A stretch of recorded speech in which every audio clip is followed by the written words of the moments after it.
Bien, continuando con esta segunda parte, vamos a ver un video de forma muy resumida que muestra los efectos de una lesión cerebral eh, de la vía, por ejemplo, en este caso, la vía motora. Si nosotros voy resumiendo la imagen porque la voy a ir adelantando y la voy a ir mostrando de forma muy rápida. Si nosotros vemos a este niño, probablemente por porte, ¿cierto? Por conformación física, quizás pudiera tener unos 2 3 años, ¿ya? Y quizás pudiera ser un poco más, porque recuerden que el hecho de no tener un movimiento, eso también va a dificultar un poco el crecimiento normal para la edad, ¿ya? Entonces, si nosotros vemos el video, podemos ir viendo que aparentemente un niño de esa edad que acabo de mencionar, se ve un poco de movimiento en el brazo, se dan cuenta que en el decúbito lateral que una posición sumamente estable, pareciera que el niño no fuese muy estable, mientras aquí el médico, enfermero, el kinesiólogo está moviendo aquí la pelvis y toma el brazo y hace algunas pruebas, se dan cuenta que no es capaz de sostener el brazo en una postura, se cae, pareciera que estuviera un poco hipotónico, un poco flácido.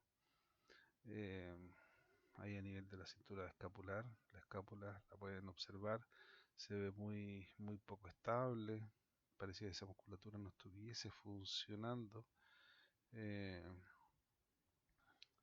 bueno, se nota una parrilla costal también un poco grande, un poco abombada, ¿cierto? Pueden ver ahí las últimas costillas flotantes que se ven un poco sobresalientes. Eso habla de una muy poca activación a nivel de la musculatura abdominal. Ya los oblicuos abdominales y la musculatura ahí recto abdominal probablemente no están muy activos. Ya acá el niño no es capaz de mantener la extremidad en una posición. Piensen que un niño de esta edad es muy poco probable que esté tan quieto, ¿cierto? Eh, Ahí se puede ver que pareciera que el movimiento es muy fácil, ¿cierto? No se siente mucha resistencia. Ahí está lo de las costillas que mencionaba hace un rato. Se ve como un poco sobresalientes, perdón, las costillas. Eh, Ahí lo que está haciendo él, viéndose signo o reflejos primitivos. Cuando se flexiona la cabeza pueden aparecer ciertos reflejos. Miren ahí el movimiento voluntario que tiene el niño. Aparece un poco movimiento, miren el brazo como lo mueve. Se toca la cara, movimiento medio brusco, descoordinado. Eh, no se ve mayor actividad motora de tipo voluntaria. Vamos a ver qué pasa en las otras posturas. Podemos ver que mueve un poco la cara, la lengua, ¿cierto? Sonríe a ratos. Pareciera que tiene una movilidad un poco conservada de la mirada. Probablemente está mirando a algún familiar que está ahí al lado de la camilla o por detrás de las cámaras. En general podríamos decir que es un movimiento lento. ¿Ya? Ahí se ve cómo respira. Ahí está el movimiento de las costillas que le decía hace un rato. Me gusta insistir en eso porque creo que es algo que no todo el mundo sabe. Ya aquí si hubiera una buena contención abdominal, una buena faja abdominal, estas costillas no estarían afuera. ¿Ya? Entonces eso ya te va hablando de una inestabilidad a nivel del tronco. Lo que le está ahí haciendo movimientos cervicales, pareciera que quisiera desencadenar algunos reflejos. No sé si lo logra. No lo tengo muy claro. No sé si este movimiento es voluntario o es un movimiento reflejo. A ver si nuevamente dobla las piernas. No, esta vez no lo hizo. Eh, Bien, vamos a adelantar un poco el video para ver qué podemos observar en otras imágenes. Me gustaría que pudieran observar aquí.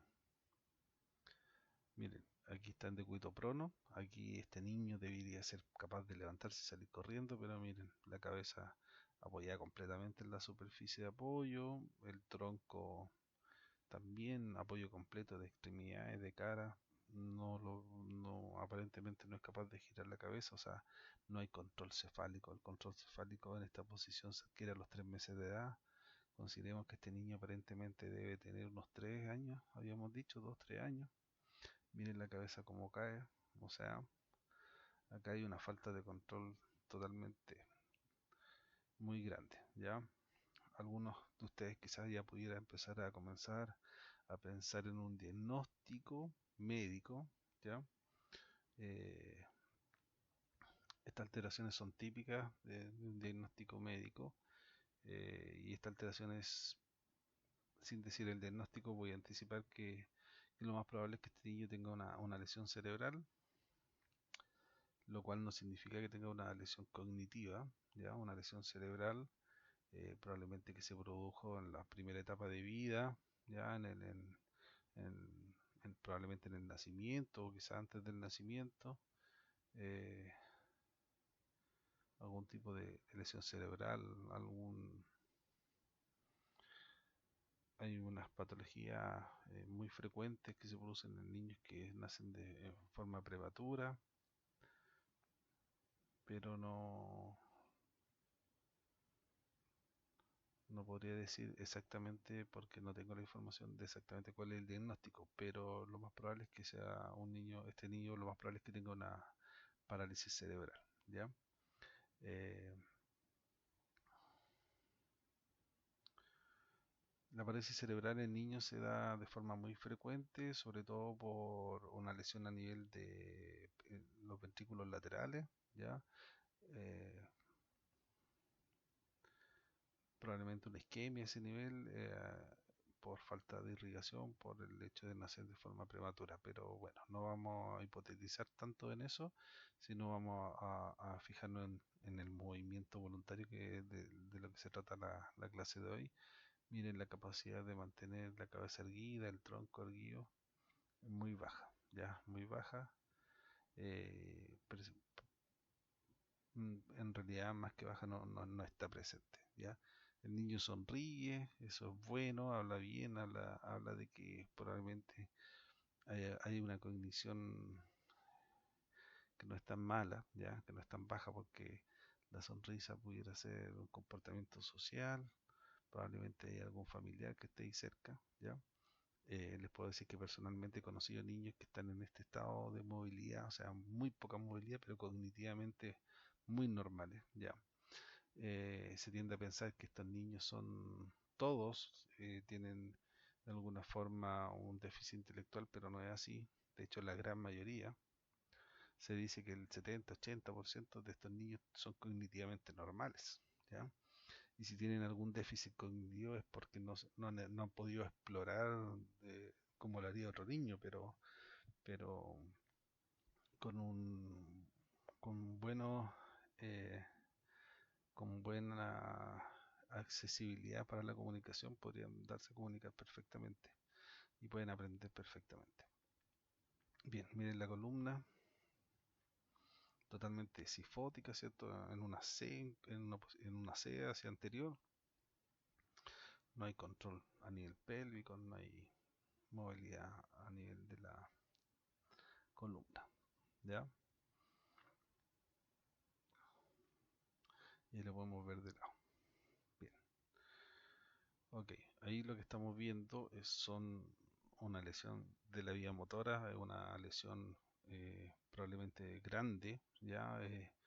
Insisto que debe ser una lesión a nivel de los ventrículos laterales, una leucomalacia periventricular, lo más probable es porque hay una afectación de los dos lados del cuerpo, ¿ya?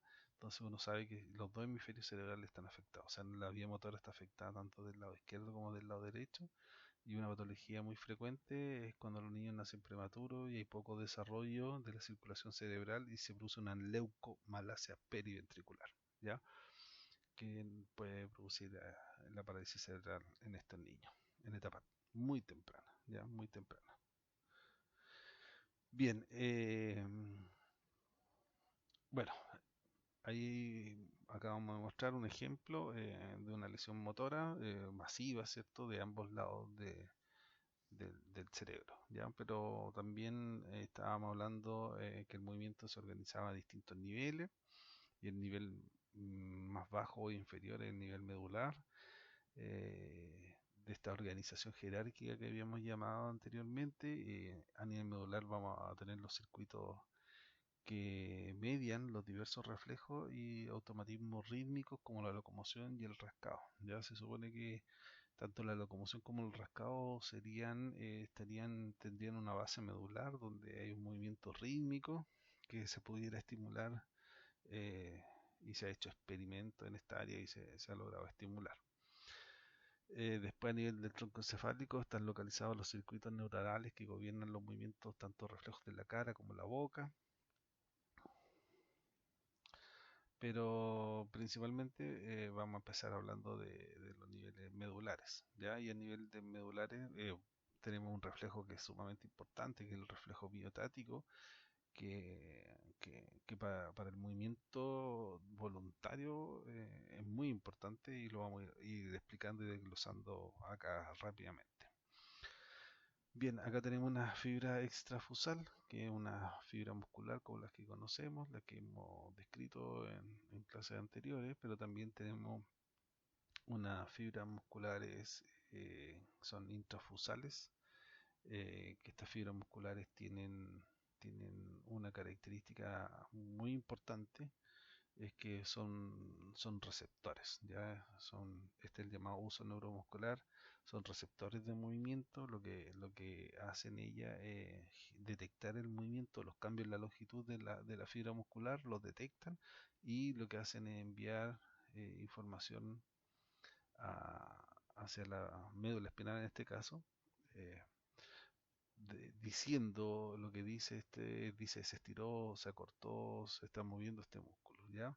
Entonces, esta fibra en saco nuclear y también tenemos fibra en cadena nuclear. Entonces, tenemos esta fibra en saco nuclear y en cadena nuclear. Las fibras en saco nuclear tienen fibras tipo 1 y tipo 2 dentro de ella y las vamos a ir explicando un poquito más con detalle, ¿ya?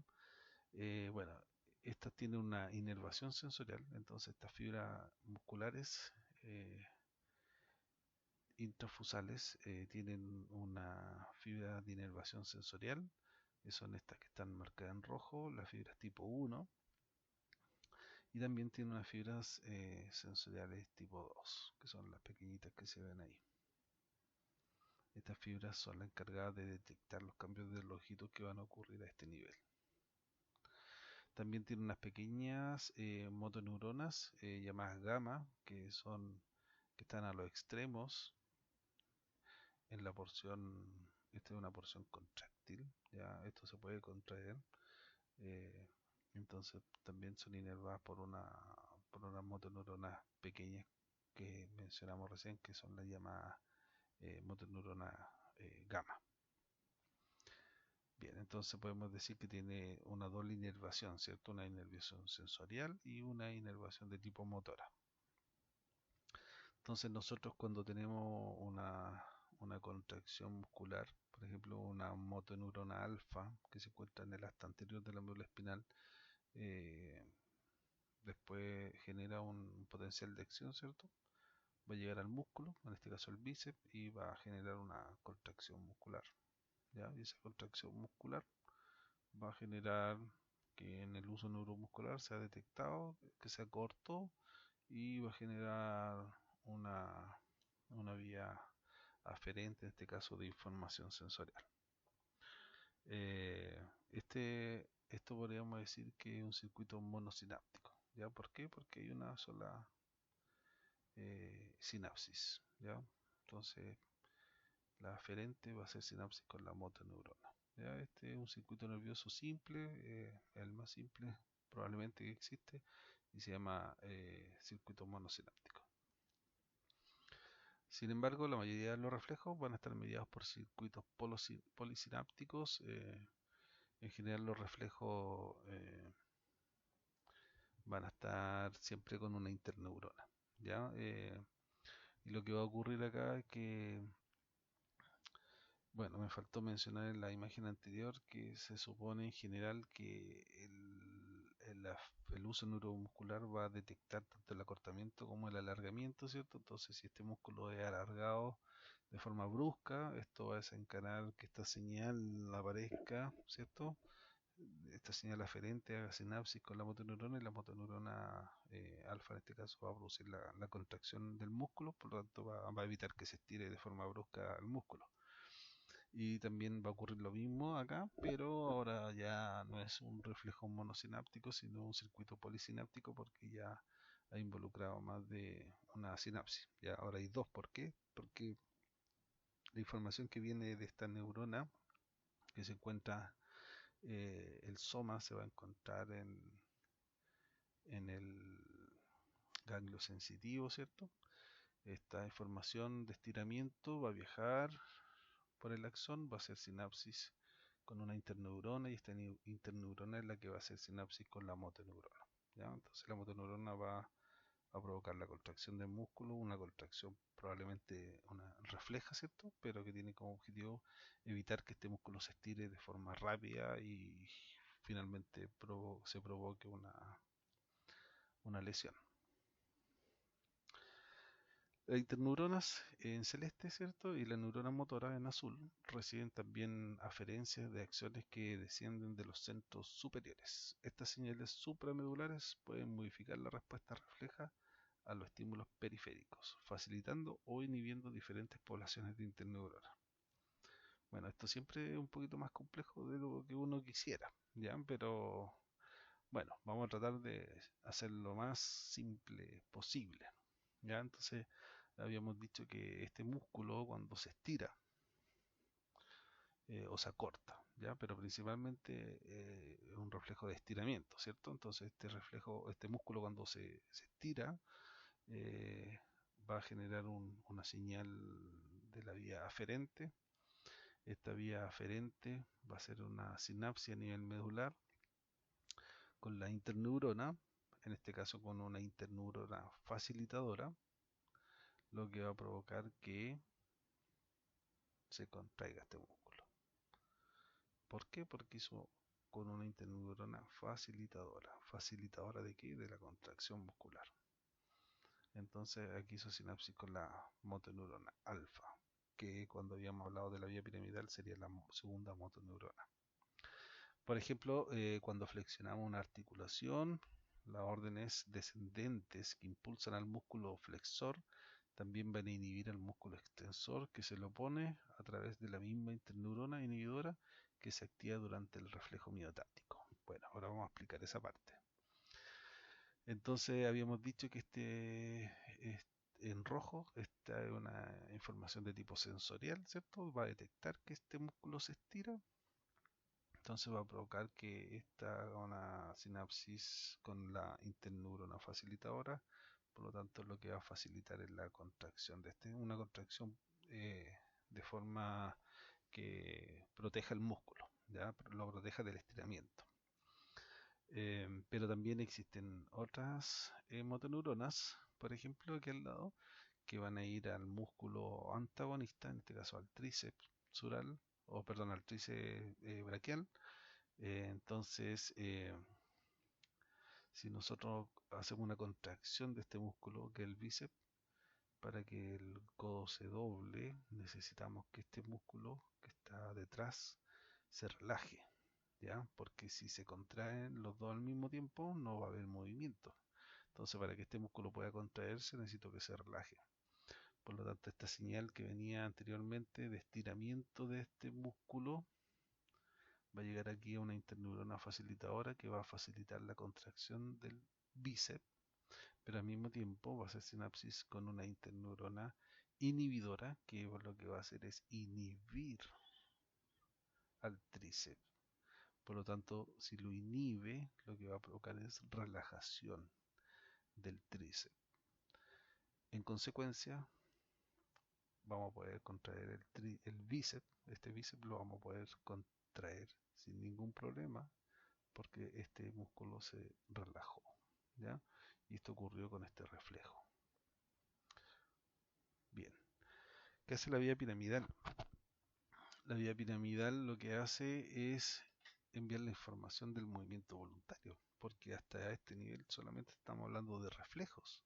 Entonces la vía piramidal lo que va a hacer es enviar esta información que viene desde la corteza prefrontal, ¿cierto?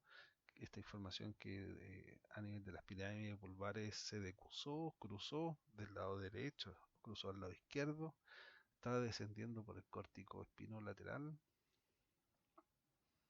y llega a, esta es el axón de la primera motoneurona, va a llegar a la segunda motoneurona, ¿ya?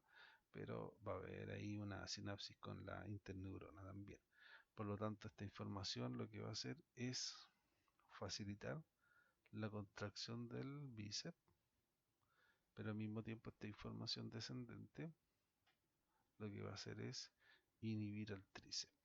¿Para qué? Para que yo pueda hacer una flexión de codo, ¿ya? Sin ningún tipo de problema.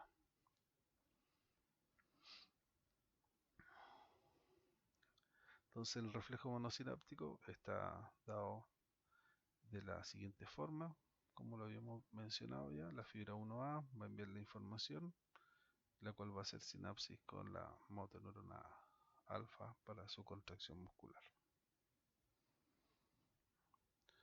Y esto es la responsable del tono muscular, ¿ya? Entonces, si nosotros tenemos un tono muscular, ¿ya? El tono muscular se describe como una sensación de activación muscular, ¿cierto? Pero mientras el músculo está relajado.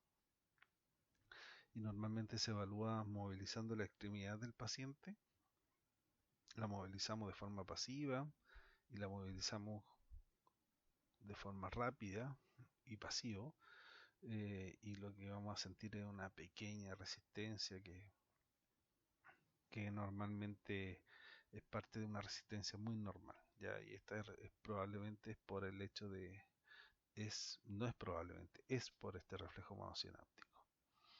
Es porque si yo este codo lo estiro rápidamente, si lo estiro rápidamente para acá, lo que voy a hacer es estirar este músculo, y si estiro este músculo se va a estirar el uso neuromuscular, que va a enviar una señal a la motoneurona, y lo que va a hacer esta motoneurona es descargar para que se busque una contracción. Entonces esa pequeña resistencia que produce esa contracción muscular es el tono muscular, y yo lo voy a sentir cuando estire el brazo de mi paciente de forma rápida, ¿ya? Porque para sentirlo hay que hacer un estiramiento rápido, no puede ser lento, tiene que ser rápido para que se active este tono, este reflejo, porque este reflejo es velocidad dependiente. Recuerden que para que se active tiene que haber un estiramiento que sea rápido. Bien, y no solamente se va a activar el músculo que está participando del estiramiento rápido, sino también se van a activar los músculos sinergistas. O sea, ¿qué quiere decir eso? Que se van a activar también los músculos que son responsables de ayudar a ese movimiento. Si el bíceps hace flexión, también se van a activar todos los músculos que hacen flexión de codo o que ayudan a la flexión de codo, como el músculo braquial, por ejemplo, o el músculo coracobraquial.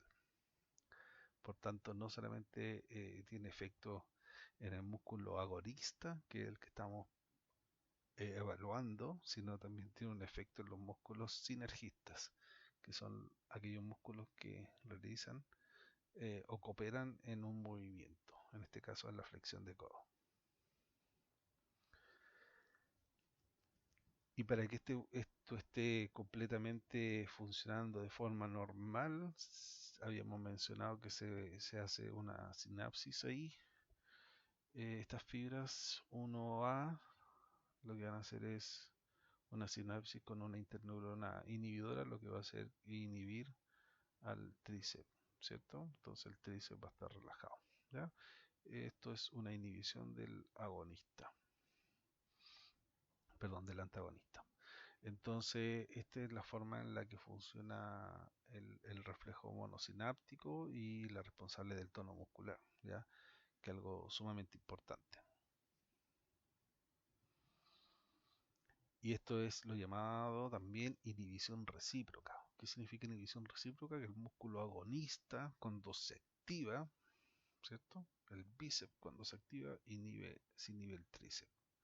Y viceversa. Si yo estoy entrenando, por ejemplo, y hago tríceps, lo que voy a hacer es que se inhiba el bíceps. ¿Ya? Esta inhibición es parcial, no es total, ¿ya? Sino haríamos movimientos muy coordinados, pero existe esa inhibición, ¿ya? Lo cual es clave, por ejemplo, en, en- en ciertas patologías neurológicas principalmente.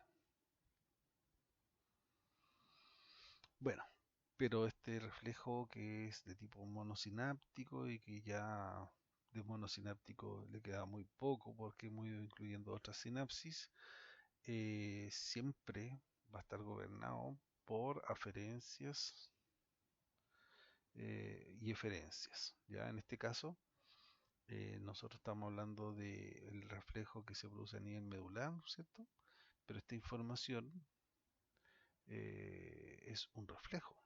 Para que esta información nosotros la procesemos, tiene que subir a nuestro cerebro, por lo tanto, esta aferencia no solamente queda en esta sinapsis, sino también esta información de acortamiento y principalmente de estiramiento del músculo va a ir a través de la vía sensorial, probablemente de la columna blanca posterior, la vía cuneiforme y grácil, que están acá atrás, va a subir por acá y va a llegar a la vía sensorial de nuestro cerebro, que en el giro postcentral del lóbulo parietal. Entonces ahí lo que nosotros cuando llegue esa información a nuestro cerebro, lo que va a pasar es que vamos a percibir nuestro cerebro. Perdón, vamos a percibir el movimiento. Vamos a ver si nuestra extremidad está doblada, el codo, o está estirado el codo, ¿ya? Entonces vamos a ver. Por eso usted cuando tiene el ojo cerrado, y lo puede hacer en este momento, si usted cierra los ojos y dobla el codo, sabe que su codo está doblado. Y si cierra los ojos y estira el codo, sabe que sus codos están estirados. Y lo mismo ocurre con la mano y con las distintas articulaciones del cuerpo.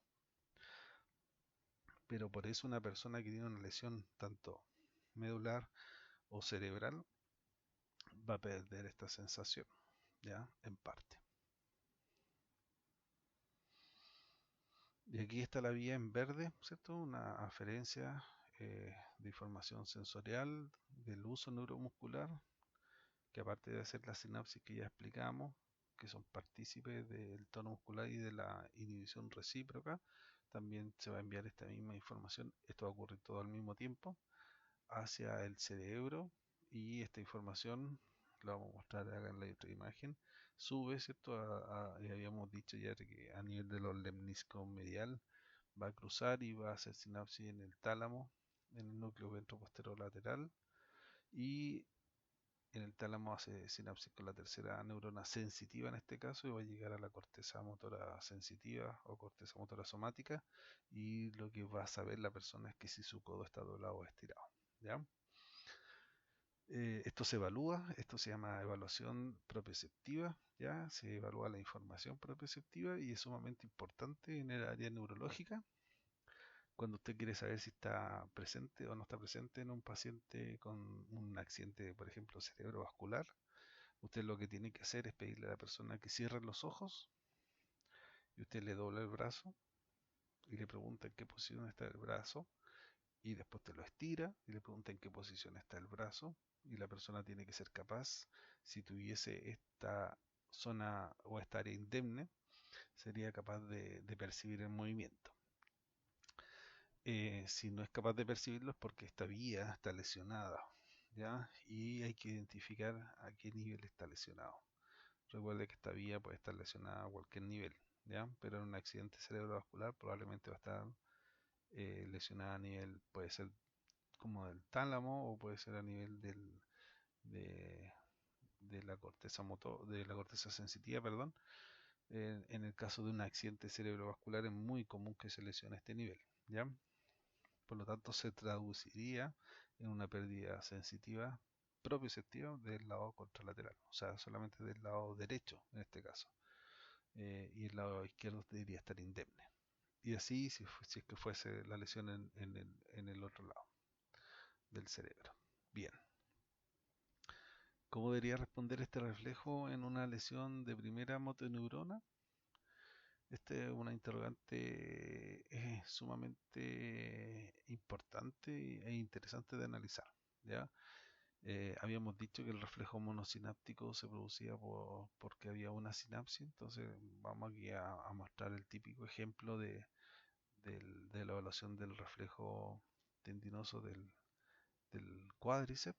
Lo que se hace es golpear el tendón del cuádriceps y lo que ocurre acá es que este tendón al ser golpeado produce un estiramiento del músculo eh, en una fracción de segundo, ¿cierto? Este músculo se estira, por lo tanto estos receptores de estiramiento que ya mencionaba antes, que era el uso neuromuscular, eh, a través de su fibra 1A, va a detectar este movimiento rápido y va a desencadenar una respuesta sensitiva, y esta respuesta sensitiva va a entrar por la parte posterior de la médula espinal, ¿cierto? Y va a ser una sinapsis con la alfa motoneurona, la cual va a desencadenar una contracción muscular protectora, ¿cierto? Una contracción muscular que va a evitar que ese músculo se siga estirando. Por eso es tan inmediato, o sea, se golpea y aparece inmediatamente la contracción muscular, pero nosotros generalmente no vemos la contracción muscular, lo que vemos es el movimiento del pie. Entonces esto es una evaluación del reflejo monosináptico. Por tanto, si yo golpeo el tendón y aparece este movimiento, lo que quiere decir y lo que yo estoy evaluando es que esta vía sensitiva está indemne, o sea, está normal. Y por lo tanto, esta vía motora también. Por eso apareció el movimiento, ¿ya? Entonces, lo que estoy evaluando es que toda esta vía está funcionando normal. Por lo tanto, con un golpecito tan simple como pudiera ser este, estoy haciendo una evaluación neurológica, ¿ya? Una evaluación neurológica segmentaria, ¿ya? El cuádriceps corresponde a L3, L4, por lo tanto lo que estoy evaluando es el segmento de la médula espinal y nervioso de L3, L4.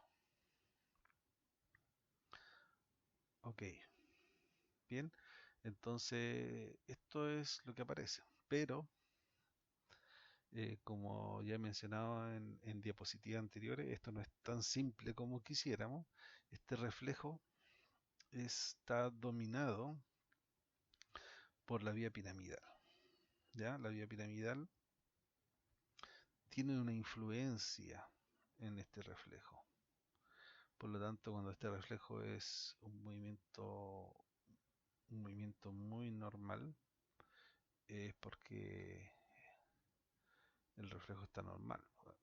Es difícil de explicar, lo voy a mostrar en la imagen que viene con un ejemplo, pero les puedo decir que está relacionado a qué tan fuerte aparezca esta contracción muscular. ¿Ya? Esta contracción muscular está controlada por la vía piramidal, por lo tanto, si esta contracción muscular es desproporcionada, quiere decir que la vía piramidal de la primera motoneurona probablemente tenga algún tipo de lesión, ¿ya? Entonces, si este reflejo está normal, quiere decir que no solamente este nivel medular está normal, sino que también la vía piramidal está normal. Pero si este reflejo está descontrolado, está muy aumentado, la patada es muy exagerada, quiere decir que la vía piramidal está alterada.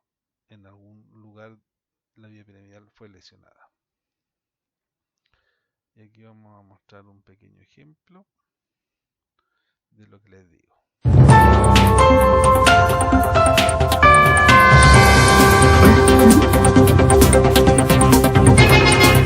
Pero el audio está extremadamente fuerte, así que voy a hacerlo de nuevo. Esta vez sin audio.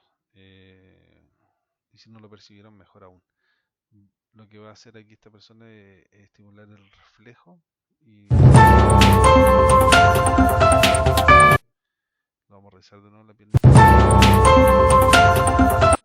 Está muy normal la contracción muscular.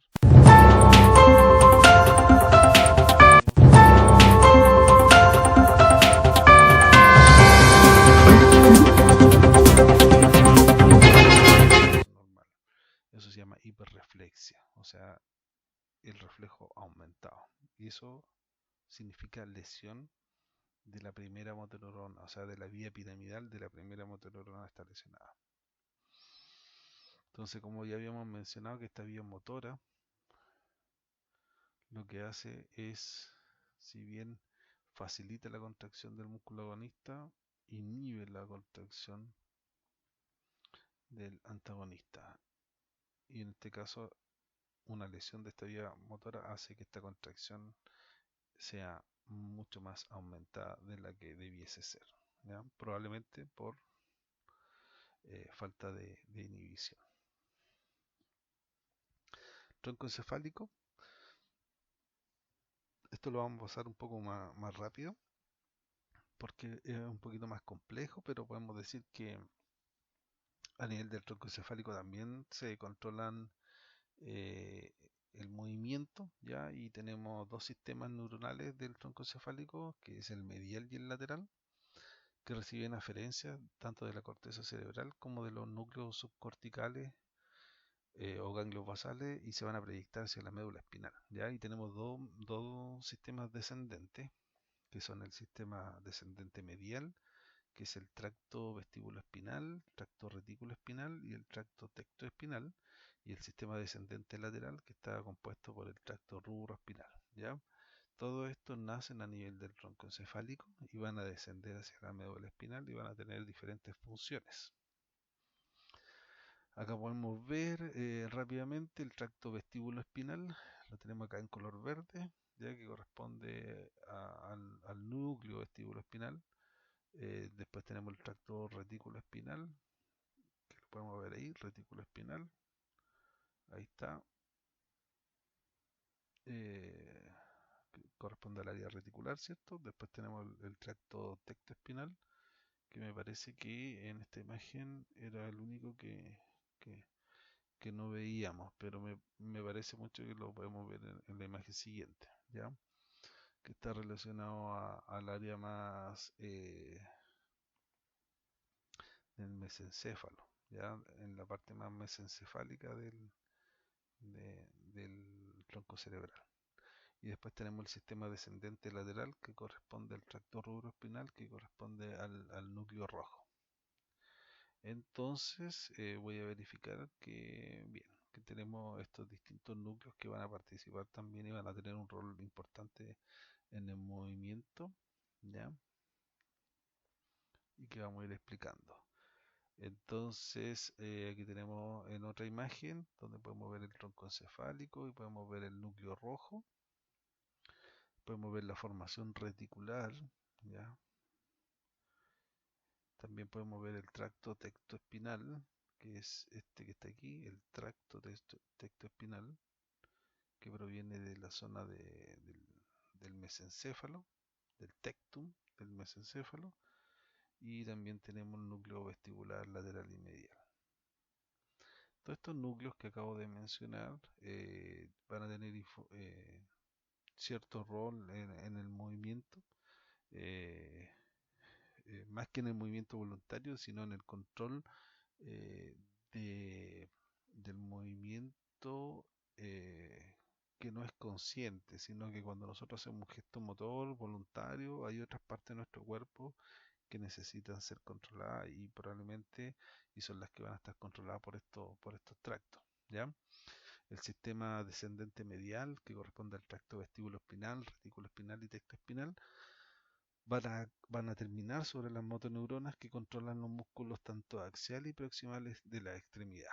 ¿Ya? Los músculos axiales y proximales de la extremidad, por ejemplo, si nosotros estamos tomando un vaso, como mostramos en la primera imagen, lo que van a hacer estos tractos es controlar la musculatura de mi hombro, por ejemplo, de la cual yo no soy consciente porque estoy tomando un vaso con la mano, mi hombro, mi columna, ¿cierto? Se está manteniendo firme, rígida, lo que no pasaba en el video con el niño, ¿cierto?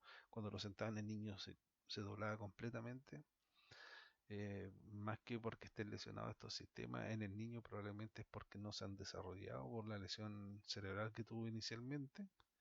Entonces no va a tener este control de musculatura axial, que es la musculatura que va a rodear la columna vertebral. Y la musculatura proximal es la musculatura que está más cerca del tronco, ¿cierto? A nivel de la extremidad. El vestíbulo espinal va a actuar sobre las motoneuronas, va a facilitar la activación de los músculos extensores y va a inhibir los flexores, y está vinculado con la actividad postural y asociado principalmente al equilibrio, ¿ya? La lesión de este tracto vestíbulo espinal está asociada a una excitación aumentada de la musculatura extensora de los miembros inferiores, ¿ya? Y se puede ver en los niños con parálisis cerebral cuando hacen este patrón en tijera, cuando los ponen en vertical en el aire. Bien, por otro lado tenemos el tracto retículo espinal, que puede facilitar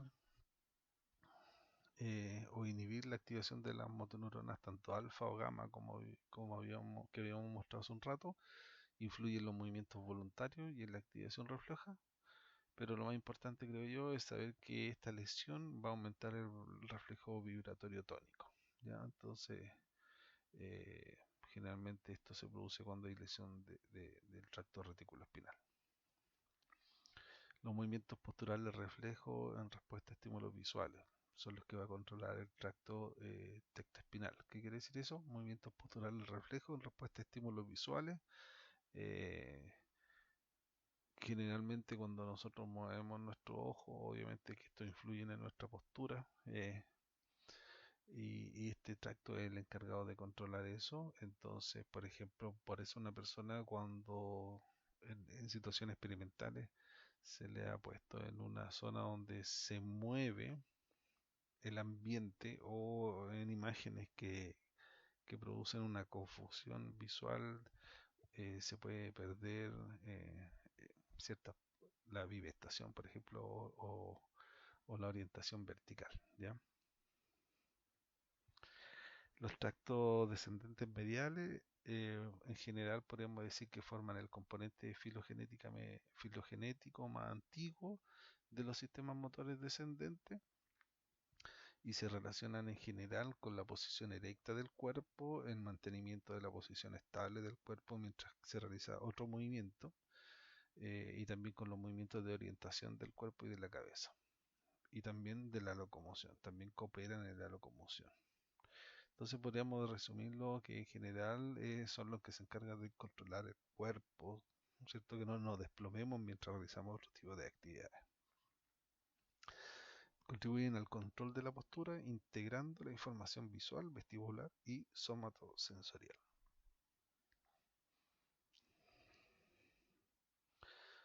Bien, aquí hacíamos referencia al video que por tiempo eh, no lo vamos a hacer, ya lo pueden revisar ustedes en la diapositiva o pueden retroceder este video y pueden ver más atrás cuáles son las áreas o cuáles son estos niveles, estos tractos, ¿cierto? Tanto descendentes mediales como laterales, cuáles están disminuidos o no están presentes en el niño, ¿ya?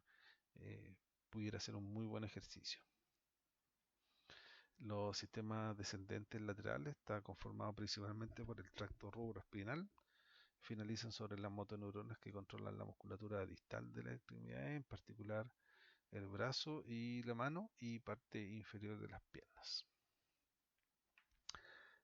Actúan sobre las motoneuronas alfa y gamma y lo que hacen es facilitar la flexión e inhibe la actividad extensora de los músculos, principalmente las extremidades, ¿ya? Por lo tanto, su lesión lo que hace es excitar los flexores del miembro superior. Por lo tanto, si una persona tiene lesionada este tracto, lo que va a tener en las manos va a tender o sus extremidades superiores van a tender van a tender a tener una flexión, ¿cierto? A tener un tono más aumentado, pero más hacia la flexión. Eh, inhibe inhibición del córtico reticular dependiendo de la fase de movimiento y tipo de lesión. El rubro espinal actúa sobre la motoneurona alfa y gamma y facilita la activación de los músculos flexores e inhibe los músculos extensores, ya lo habíamos mencionado, y va a excitar a los músculos flexores cuando está lesionado. Bien, jerarquía de la corteza cerebral. Estamos ya llegando a las últimas partes de la clase. Es una clase un poco compleja, densa, ¿cierto? Pero lo importante es dejar claro que en general el movimiento no es tan simple como uno cree y podemos llegar ahora a hablar del cerebro y decir que es el nivel más alto de control, donde está la corteza motora primaria y las premotoras, las cuales van a proyectar hacia la médula espinal a través de los fascículos córtico-espinal y también van a regular los haces motores que se originan en el tronco encefálico. Entonces, todos estos sistemas mediales y laterales que habíamos mencionado recién no se mandan solos, sino que están gobernados por el cerebro, ¿ya? Por lo tanto, el cerebro lo que va a hacer es proyectar hacia ellos la información requerida para el movimiento requerido. El área, ahí están las áreas de Brodmann, 4, 6, son las áreas principales de la vía motora a nivel de la corteza cerebral. Podemos ver en este dibujito que el área motora, en este caso el 4, va a descender a través del brazo posterior de la cápsula interna. Eh, También van a formar los pedúnculos cerebrales y va a bajar por la porción basilar del puente y a nivel de las pirámides vulvares se va a decusar y van a formar la decusación de las pirámides y va a descender por el tracto córtico espinal eh, lateral, perdón, la mayoría de las fibras, habíamos dicho, 70-80% aproximadamente, y un 10-20% por el tracto córtico espinal ventral, o sea, un 10% aproximadamente no se decusa. Después va a hacer sinapsis con la motoneurona del asta anterior de la médula espinal, la segunda motoneurona, y por la raíz anterior va a llegar al músculo. Tenemos áreas premotoras que son importantes para coordinar y planificar la secuencia y complejidad del movimiento. Entonces lo que van a hacer es coordinar y planificar y van a recibir información tanto de la corteza asociativa, parietal posterior y prefrontal y se proyectan también hacia la corteza motora primaria. Entonces estas áreas premotoras van a recibir información desde la corteza sensorial. Ya habíamos dicho anteriormente que nosotros necesitamos información sensorial para poder movernos. Entonces esta área motora recibe esa información sensorial para planificar y coordinar. Y luego la van a enviar a la área motora primaria para que ésta descienda a través de la vía piramidal, como ya habíamos mencionado. El cerebelo y los ganglios basales, además de los tres niveles jerárquicos como la médula espinal, tronco encefálico y corteza cerebral. Otras dos partes del encéfalo regulan también la planificación y la ejecución del movimiento. El cerebelo y los ganglios basales van a influir en el sistema motor de tipo cortical. Vamos a hablar a grandes rasgos porque probablemente van a tener una clase más adelante. De esto no lo tengo muy claro en este momento, pero podemos decir que el cerebelo y los ganglios basales proporcionan circuitos de feedback que van a regular las áreas motoras corticales y del tronco. O sea, hay una retroalimentación constante entre las áreas motoras primarias y secundaria y con los ganglios basales y obviamente que con el cerebelo. Van a recibir aferencias a través de vías bastante complejas, ¿cierto? Lo podemos ver ahí. Van a recibir aferencias de diferentes áreas de la corteza y se van a proyectar a través del tálamo a las áreas motoras de la corteza. El cerebelo y los ganglios basales no envían eferencia importante a la médula espinal, pero sí actúan de forma directa sobre las neuronas motoras del tronco encefálico. ¿Ya? Entonces Se dan cuenta que en realidad esto es un sistema intermedio donde probablemente lo que hacen en general es darle suavidad al movimiento y mantener la postura. Ya también cooperan en la mantención de la postura. Y es así como una lesión tanto del cerebro como de los ganglios basales hace que la persona pierda mucho equilibrio, la persona le cuesta mantenerse de pie, le cuesta realizar movimientos coordinados, ¿ya?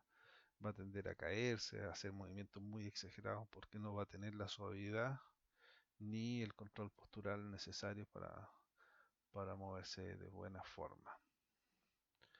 La lesión de las vías motoras provoca signos positivos como negativos. Eh, los signos negativos, podemos decir que en general las vías motoras, cuando se lesionan, aparecen signos negativos, que es la pérdida de ciertas capacidades controladas en condiciones normales por el sistema lesionado, y los signos positivos son fenómenos de liberación, son respuestas anormales y estereotipadas que se explican por la pérdida o inhibición tónica. O sea, a modo de resumen y en palabras simples, los signos negativos son aquellas cosas o capacidades que teníamos pero ahora las perdimos, y los signos positivos son de alguna forma signos que aparecen y que normalmente no deberían estar presentes. Ejemplos, por ejemplo, ¿qué podríamos decir? A ver, ¿se le ocurre algo? Les doy unos segundos.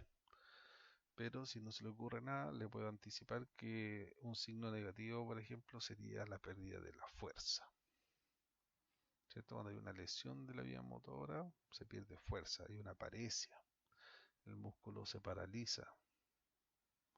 Entonces, ese es un signo negativo. Y un signo positivo, por ejemplo, sería la espasticidad. La espasticidad es un aumento del tono de forma exagerada. También podría ser un signo positivo la hiperreflexia, ¿cierto? Un aumento exagerado de los reflejos. Y así usted pudiera ir completando quizá un cuadro comparativo para saber cuáles son los signos negativos y positivos de una lesión motora. Podemos decir, a modo ya de finalizando, que las personas, las lesiones que interrumpen las vías descendentes desde la corteza cerebral o el tronco encefálico causan debilidad en los movimientos voluntarios, eh, parálisis, ¿cierto? Plegia o paresia. Ya plegia es cuando se pierde completamente la movilidad y paresia es cuando se pierde parcialmente, y al mismo tiempo va a aparecer aumento de tono. Entonces ahí tendríamos un signo, como mencionábamos recién, un signo negativo, ¿cierto? En la pérdida del movimiento, que sería una parálisis, es un signo negativo, plegia o paresia, y un signo positivo sería el aumento del tono muscular, que eso es la hipertonía o espasticidad. Hipertonía espástica también puede ser. Y a modo de resumen podemos decir, y a mí me gusta mostrar este cuadro porque encuentro que es sumamente clarificador para entender un poco cuáles son las diferencias entre la lesión de una primera motoneurona y una segunda motoneurona, y que también ayuda un poco a entender cómo se organiza el movimiento. Cuando nosotros tenemos una lesión de primera motoneurona, o sea, de la neurona que desciende de la corteza cerebral hasta que llega a la médula espinal, el trofismo va a estar normal o quizás disminuido. El tono muscular, cuando se lesiona la primera motoneurona, el tono muscular va a estar hipertónico, va a haber una hipertonía espástica. La fuerza va a estar muy disminuida, ¿cierto? Va a haber una paresia o va a haber definitivamente una plegia, o sea, una parálisis completa de tipo muscular. Los reflejos osteotendinosos va a estar hiperreflexivos, o sea, van a estar aumentados. Ya lo vimos en el video cuando le golpeaban a la mujer, ¿cierto? Que estaba ahí sentada. Veíamos que en la pierna izquierda estaba el tono, perdón, los reflejos normales, y en la derecha estaba el reflejo aumentado, ¿cierto? Y había una hiperreflexia. Eso es una lesión de primera motoneurona, es un signo muy importante. Probablemente esa persona no solamente tenía hiperreflexia, sino en una evaluación más exhaustiva podríamos haber visto que tenía a lo mejor el tono aumentado y también una paresia plegia. Segunda motoneurona, Cuando se lesiona la segunda motoneurona es la motoneurona que se encuentra en el asta anterior de la médula espinal. Desde ahí, desde ese momento hacia afuera, o sea, cuando sale a través de la raíz eh, anterior, ¿cierto? Cuando sale el axón de esa segunda motoneurona, entonces ese circuito corresponde a la segunda motoneurona. Entonces, si hay una lesión de ella, estamos hablando que es una lesión ya del sistema nervioso periférico, va a haber un trofismo disminuido o hipotrófico, o sea, va a haber una atrofia muscular. El tono muscular va a estar hipotónico o flácido. La fuerza muscular va a estar disminuida y se puede evaluar de M0 a M5. Lo pueden buscar si es que no tienen mucha claridad de cómo se hace esa evaluación, pero es simple. Podríamos decir que M0 no hay ningún tipo de contracción muscular. M1 hay una pequeña contracción muscular, probablemente sin movimiento. M2 una contracción muscular con movimiento, pero no vence la gravedad por completo. M3 movimiento que vence la gravedad completo en todo el arco de movimiento. M4 vence una pequeña resistencia en todo el arco de movimiento. Y M5 es que vende una resistencia eh, moderada o máxima en todo el arco de movimiento. O sea, eh, eso es la escala de M0 a M5. Bueno, los reflejos osteotendinosos en una lesión de segunda motoneurona, por ejemplo, si nosotros le evaluáramos ese reflejo con el martillo a la persona del video y ya tuviera una lesión de la segunda motoneurona, lo que pasaría es que no habría ningún tipo de respuesta. ¿Ya? ¿Por qué? Porque está cortado el nervio periférico, por tanto el reflejo monosináptico va a estar cortado en algún momento de, de su desarrollo. Bien, hemos llegado al final. Una clase bastante larga. Espero que haya servido para comprender un poco más cómo funciona el movimiento voluntario y lo entretenido que puede ser el dominar este tema cuando uno está frente a un paciente y tiene la posibilidad de evaluarlo y de comprender lo que está pasando, ¿ya? Y por lo tanto, de esa forma lo vamos a poder ayudar, ¿ya? Así que agradezco su tiempo, agradezco su atención y que estén muy bien.